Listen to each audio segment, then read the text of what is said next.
Welcome to the Kitchen Table Modelers Workshop. My name is Ian and this is my modelling setup. It's usually how I introduce the videos. So if you're watching this, this is on Jason's channel, Model Kit Stuff. He put a shout out to see if any creators wanted to do a Meet the Creator video, and I reached out to him, said I'd be interested in doing it. We had a little bit of a conversation and now I'm filming the video. So you probably tell from my accent, I'm obviously live in the United Kingdom.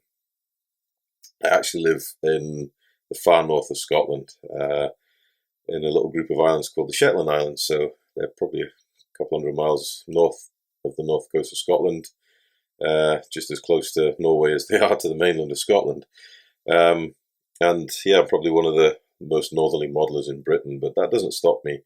It does make it a little remote. We don't have any modelling clubs up here, which is also the appeal of YouTube, because you can reach out and meet new people and share your work and get ideas and develop your techniques and learn new stuff, all by speaking to other creators and doing things like this for Meet the Creator. You know, just get yourself out there and get involved. So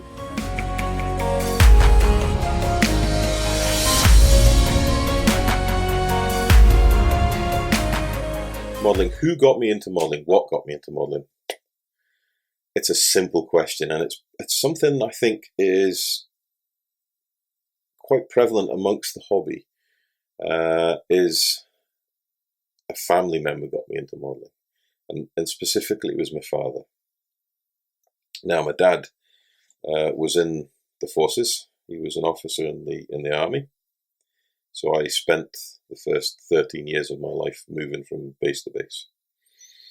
And Dad, in the particular job he did, it was a very specialist role that took him away an awful lot. So there was times we didn't see him. And when we did see him, we obviously, it was difficult sometimes, because what the job he did is, and many army children will know this, the job he did was very intense, as every service personnel's job is, but his was particularly intense. And he needed a bit of time to decompress, would be a good word, from obviously being on operations. And when he did that, he sometimes would just surprise us kids, me and my brother. And one day he came home, and he came home with a bag of model kits. I don't know where he got them from. He'd just come by them, as he came by a lot of stuff back and forth. You know, he never said. It was just a surprise for us. And he just said, "Come on, let's go and build some models." And it was just like completely left field. My dad does that back and forth. He just surprises me. To this day, he still surprises me. And it was the Matchbox 1/48 scale Sky Raider kit. It was the one that had the 4 seats in it, like the extended cockpit version, in Vietnam colours, Southeast Asia colours. And I have that abiding memory of me and my dad building that kit. And I was hooked, absolutely hooked. And from that day on, this world of miniature aircraft and tanks and that was just amazing. Now, we were in a different posting, well, Dad was at a different posting. This was probably a couple of years after. And at that time, when the army did war games, they had huge, great map tables. And it was still like the Battle of Britain film, where they were moving sliders around to depict aircraft and men and troops and formations of armoured vehicles and that.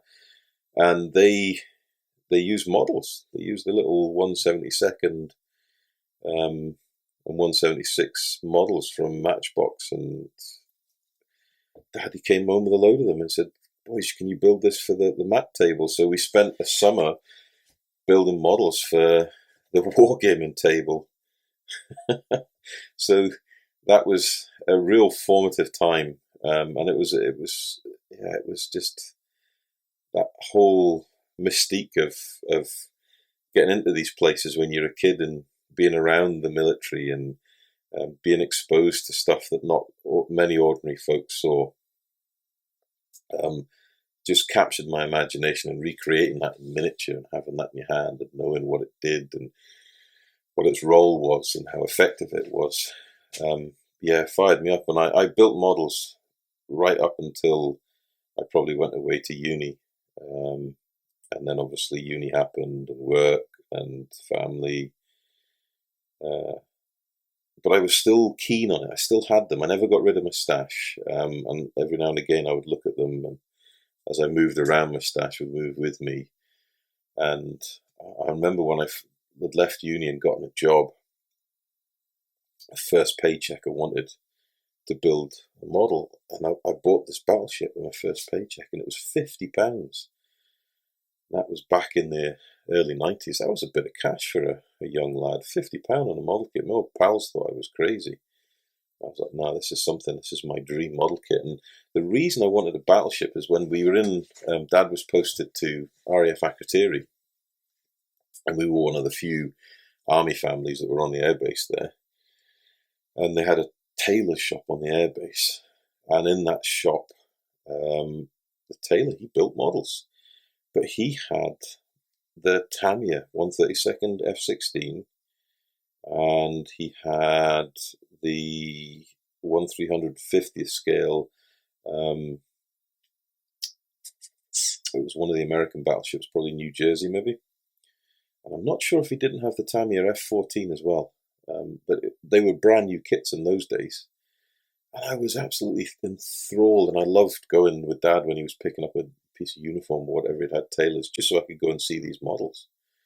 Fascinating. So I was surrounded by models all when I was younger, and I've grown up with them, and then kind of walked away. And then obviously when we got back into the models, it's been this passion that's in me, and it's never left me.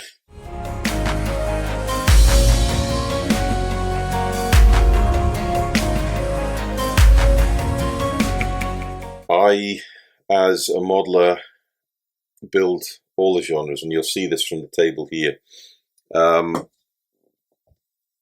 My current build, I'm halfway through on the channel, is Takom's fantastic 35th scale Apache.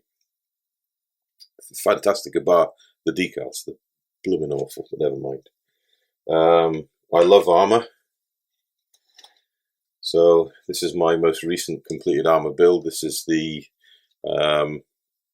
Amusing Hobbies 1/35th scale Centurion Avery, so that's Armoured Vehicle Royal Engineers.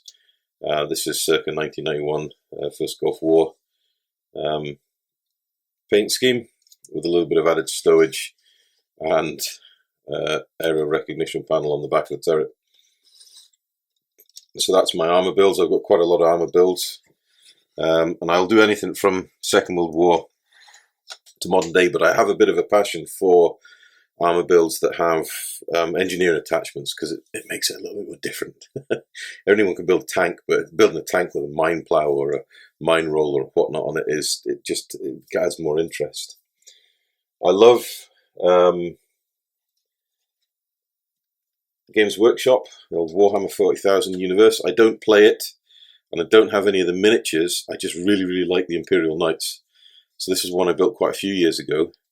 But it's a really good Mojo build because the kits are so well engineered and they go so well together. If you're stuck on a complicated build, you can throw one of these together quite well. And the options for weathering is endless. Paint schemes is endless. And if you look at some of the painters on YouTube, to say that they're amazing would be an understatement, but you can actually learn quite a lot of skills in how they paint, how they apply the paints, where they're modulating and whatnot. And you can bring that into all the other genres of modelling. And then finally, this will be one that I know Jason will particularly like, is I have a passion for naval modelling, particularly battleships. I absolutely love battleships, and that stems to the engineering that went into building these brutes of machines when they were on the ocean waves. But I think the actual models are fantastic. They're so detailed and interesting. They really, really draw the eye. So this is Tamiya's venerable 1/350th scale King George V. It was the first battleship I ever built, and I really jumped in whole hog, got the wooden veneer decks and all the photo etch enhancements I could. Took me blooming ages, and I thoroughly enjoyed it. But I look back at it now and think, well, I can do this better and I can do that better. But yeah, I probably built this one about 6 or 7 years ago. And it's one of the few models I built when I started back into the hobby that I've kept. Purely because I enjoy it so much, but it's quite a special model for me. It was the last model I bought before I kind of drifted away from modelling, and it was one of the first ones I did when I came back. So it does hold quite a special place for me. But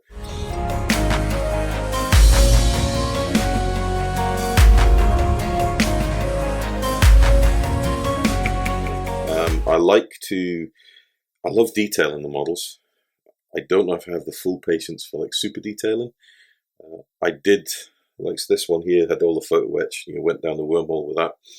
But I found that myself, I like to put the effort into paint finish and weathering, and only add in the detail where it's going to be seen. So likes of cockpits and that, if you've got a big canopy, you're going to see in it, yeah, I'll go put the detail in.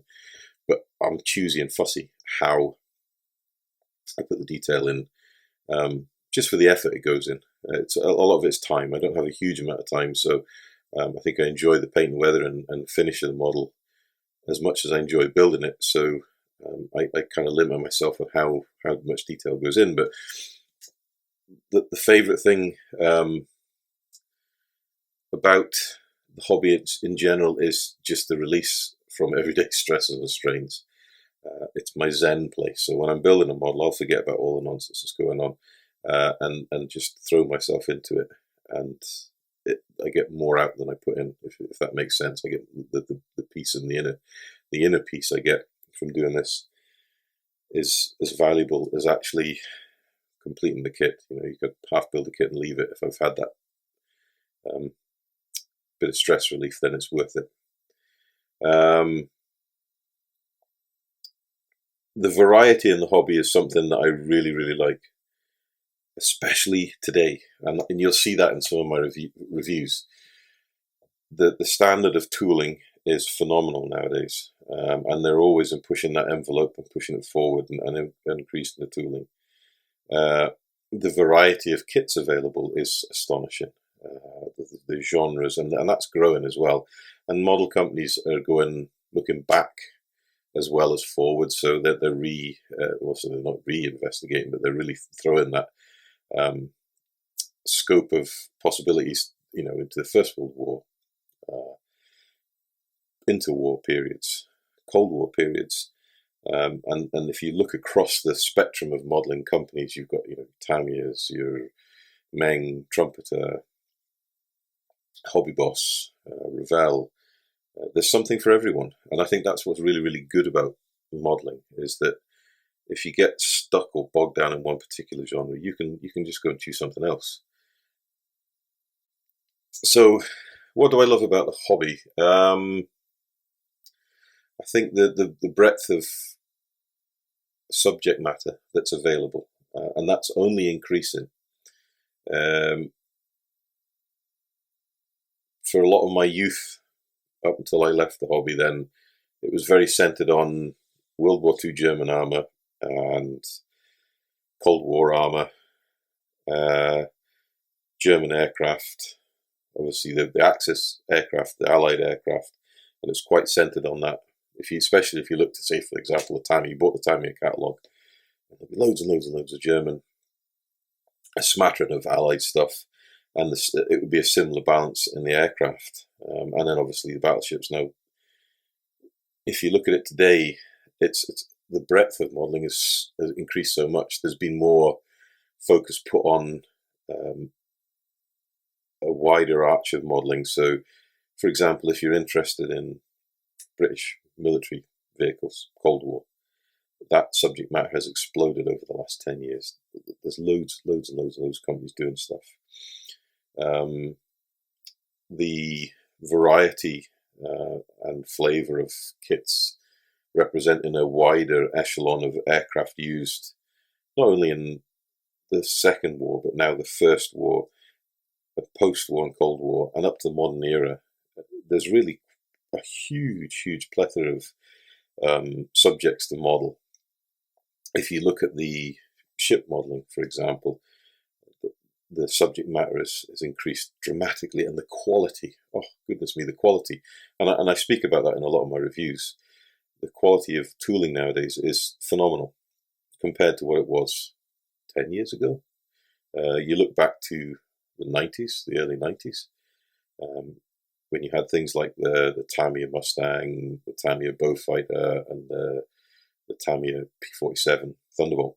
They were sort of three top-tier kits in the day. Or if you looked at Hasegawa's F-14 or Hasegawa's F-18, A4, again, those were the pinnacle of modelling at the time, and everyone was in awe of those kits. But now look at what we've got. You know, we've got this Takom's Apache and all the slide moulding and super detailed mouldings that before you would have had to gone down the resin route, but now it's actually injection moulded. So the base level of kits has improved significantly. And yeah, I know the prices have gone up a bit, but it's all relative. Everything's gone up, so you can't expect the price of kits to stay the same. But if you look at the level of detail you're getting for that price increase, I think on the whole it's quite reasonable. And that really fires me up, because you're never going to be stuck for something to build. And then we've got resin printing and 3D printing, and that's just opened a new chapter in modelling. So it's a hobby, for me it's a hobby that has no end, and it's got no limits. The only thing that will limit the hobby is your own imagination and your ability. Folks say, oh, your ability, you're not a great modeler. It doesn't matter. It does not matter if you're a good modeler or a bad modeler. There's no such thing. You only get ability by doing. And I'm a great believer of anyone can do anything if they set their mind to it.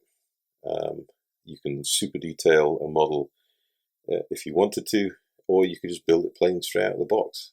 But you can have the same level of enjoyment, and that's the beauty of this hobby. I'm not the best modeler. I'm an average modeler. And I'm quite happy about that. I really enjoy it, and that's the main thing with this hobby, is the level of enjoyment you get out for the effort you put in, and having something physical in your hands to show for it. It's that creativity. It really does fire up the imagination. And then if you look at YouTube, which is obviously something that's come along, and the modelling community on YouTube, that's really opened up to especially people like me who live in a remote community. There's more opportunity to connect with other modelers and broaden your friend base, but also broaden the peer base you've got to reach out to say, well, what about this? Have you got a problem with this? Or how about a suggestion for that?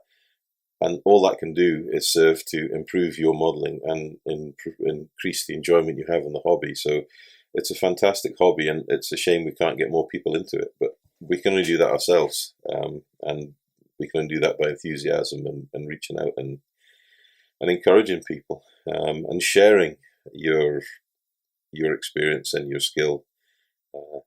So that's, yeah, it's a great hobby, and that's probably what I love about it the most.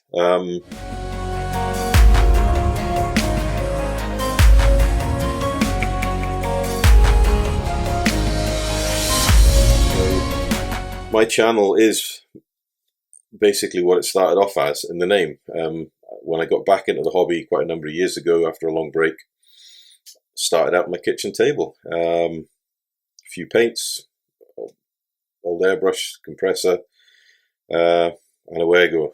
Back into the hobby, and back in that day, I think the first kit I built when I got back into the hobby was the Airfix Red Arrow in 48 scale.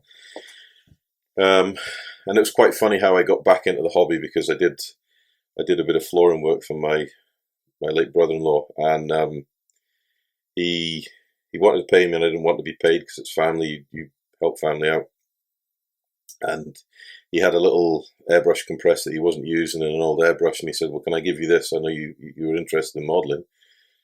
And up to that point, I just used the old hairy sticks, brush painted everything. I thought, well, I'll give it a go. Can't be that hard. Well, quite a number of years later, with a bit of practice, it wasn't too hard. But I was amazed when I came back into the hobby, just the difference in what it was when I left the hobby. So I did it for a wee while, and I thought, oh, I'll give filming it a go, and what will I call my channel? Well, the Kitchen Table Modelers Workshop. So that's how my channel started. Now, obviously, if you look at the setup next to me here, I've progressed from the kitchen table to a table in the front room of the house. As my children have grown up and the space has gotten a bit more, I've got my own dedicated modelling space, but all this could be moved away and put back to the kitchen table if the needs be. But that's where my channel started. I'll build loads of stuff. I do reviews, inbox reviews, and I have got a few build series on, and I've got some painting tutorials on as well. So there's quite a mix of stuff that is on my channel, and I'm hoping to expand on that as I get more free time. I've been really busy at work this year, so I haven't had the time I wanted to have in the modelling channel, but I am hoping to expand on that. I'm going to get the Apache finished off, and then I've got some ideas for revisiting a large-scale build that's on hold at the moment. And then also I've got some new builds coming on, and I want to try and do some more ships. So that's roughly what you'll see in the channel. If you're watching my channel, you get a lot of this. I ramble an awful lot. It's only because I'm passionate about the hobby. I hope over the next 12 months, I've got quite a big exam in December for my work, which I've obviously put a lot of effort into this year. And if I can pass it, then hopefully I will have a lot more free time to devote into the hobby. So my immediate plans for the hobby is to get my Apache finished. I have Revell's 1/32 scale Heikel 111 half built. You'll see that there is videos on my channel with that build. So I want to get that build done next year, before the spring of the year. It's at the cockpit glazing section, and it's very, very close to getting paint down on it. So that's my goal for next year. And I have a large stash, I must say. I do have quite a large stash, so I want to pick out some builds from that excite me. I've got one particular build, which is a multimedia build I want to do in aircraft. And then I would like to try and do some more ship modelling next year, because I find that fascinating. And I've got a kit that I want to do that I think is a really good kit that other people can, I'm going to hopefully have a build series, but it's a kit that is an easy kit to get into for ship modelling. The review of that will be coming shortly.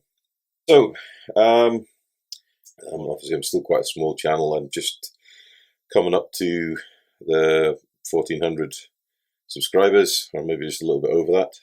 So I'm not a big channel in any stretch of the imagination, but it's something I really enjoy. All there is remains to say is, first of all, a huge thank you to Jason.